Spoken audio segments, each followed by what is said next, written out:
Greetings, friends of the universe. Today we are going to talk about the reptilian extraterrestrial race. What is their history? What is their impact on our galaxy? And what are they doing on our planet? Let's start.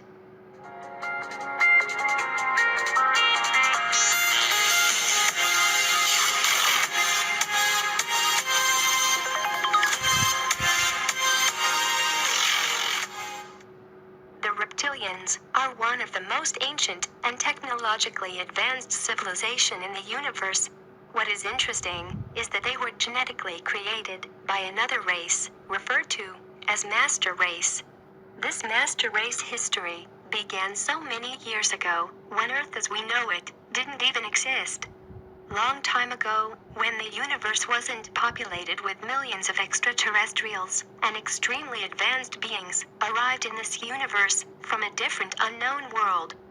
These beings were called Carians, and were one of the first beings who came in this universe, alongside the feline race, who settled in the Lyrians. When these Carian beings arrived in our universe, which was very limited in life forms, they were in etheric form, and they chose to become physical in appearance, and exist in the third dimension. In order to do this, they took on the shape and bodies of the creatures who flew over the planet they wanted to incarnate on.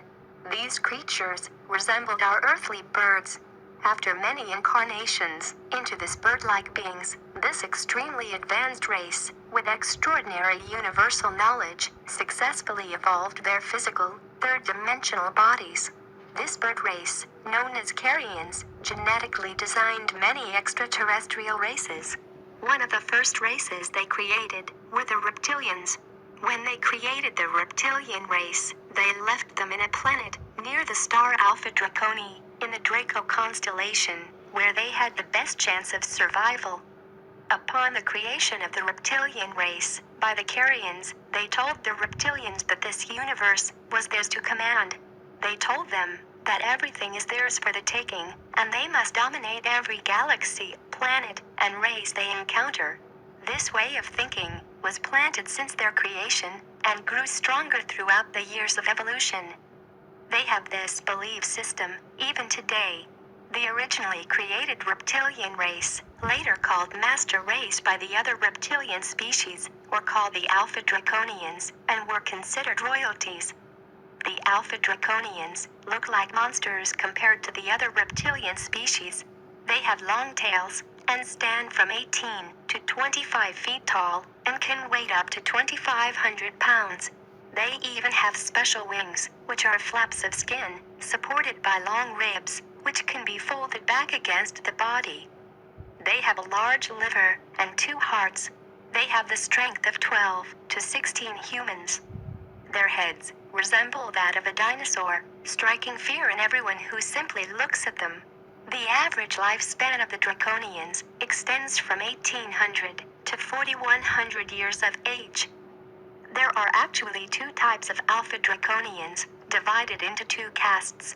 The giant ones are part of a royal caste called the Syaker, while there are smaller ones, 8 feet tall, which form a well-trained warrior class, and do not have wings.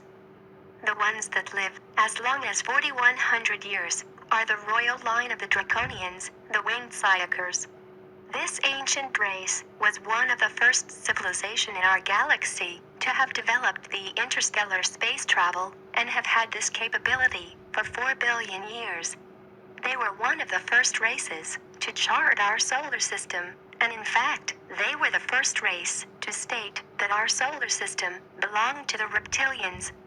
They had a great technological advantage over the other races, which was probably given to them by the Carians. The Alpha-Draconians have colonized and conquered many star systems, and have created many reptilian and non-reptilian races by genetically altering the life forms they encountered. One of the most prominent races created by the Draconians is a race we know of as gray aliens. This creation of a species was necessary for their survival as a race. As the Draconian civilization continued to grow and expand, they needed new sources of negative energy, because they feed by consuming this negative energy. seeking other planets to infest with their evil agenda. They soon came to realize that a creation of evil race, created by cloning, would benefit them. Gray aliens were created as a slave race to the Reptilians. As the Reptilians grew in numbers, the Greys grew also. Soon, a revolution would take place that would give birth to the Gray aliens and their agenda to find a cure for their cloned race that is slowly dying because they don't actually have any ability to reproduce. This is one of the main reasons for the many human abductions by Gray aliens, simply to use our genetic material. The Draconians are the force behind the repression of human races everywhere in this galaxy, instilling fear-based belief systems and restrictive hierarchies. The Draconians view themselves as the first intelligent species to evolve in the Milky Way galaxy. Competitive and expansive, they have populated many planets. Their immense egos allows them to see themselves as the rightful rulers of lesser evolved planets, such as planet Earth. Their continuous exploitation of the human race proves they consider us an inferior species. The most densely populated area of sub-races of Draconians is the constellation of Orion, Rigel, and the star system, known as Capella. Here lies a very dangerous part of the universe for any human beings. The reptilian races living there are extremely violent toward races such as humans and are prone to destruction, enslavement, and domination. These are highly advanced beings, but viewed as being of a negative, hostile, and dangerous disposition, since they regard humans as a totally inferior race.